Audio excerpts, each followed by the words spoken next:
Hello! আজকে আমার রান্নাঘরে তোমাদের সবার নিমন্ত্রণ। তো আজকে আমি বানাচ্ছি কাঁঠাল চিংড়ি। এটা আমি প্রেসারের মধ্যে লবণ, হলুদ দিয়ে ভালো করে সিটি নিয়ে নিব। একটা সিটি দিলেই হয়ে যাবে। এটা জাস্ট সিদ্ধ করলেই হয়ে যাবে। তো তোমাদের এই কাঁঠাল রেসিপি কার কার জানা আছে আর খুব ইজি একটা রান্না, তোমরা কীভাবে শেয়ার করবা আমার সঙ্গে শেয়ার করতে পারো আমার ফেসবুক আইডিতে। তো আজকে আমি তোমাদের সঙ্গে শেয়ার করলাম।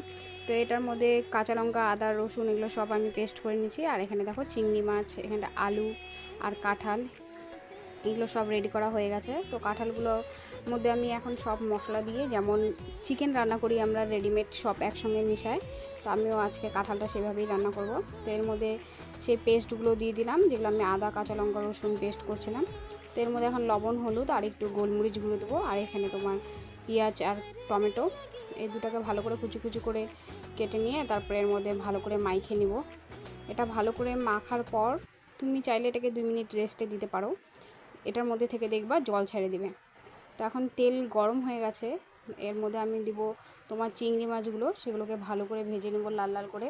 আলুগুলোও ভেজে নেব, কারণ এটা যেহেতু একবারেই রান্নাটা করব, তো আলুগুলো আমি একবারে ভেজে নেব।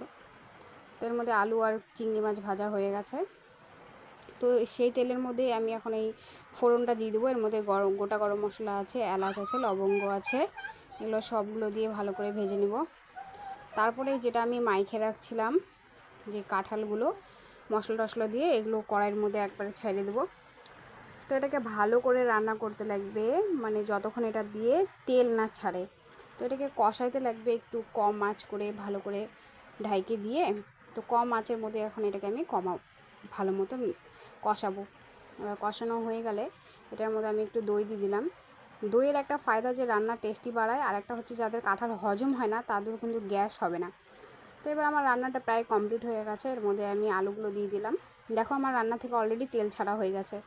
রান্নাটা যখন তোমরা নিজেরা করবা তখন এই জিনিসটা বুঝতে পারবা যে তেল ছাড়া কাকে বলে।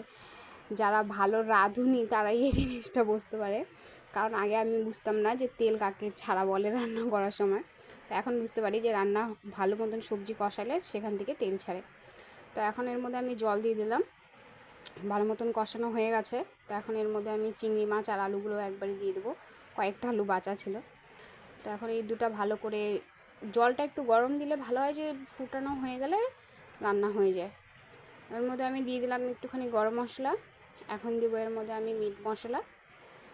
এটাকে ভালো করে একটু ফুটাই, তারপরে এর মধ্যে একটু ঘি দিয়ে রান্না করে নাড়াচাড়া করে তারপরে গ্যাসটা বন্ধ করে দেবো।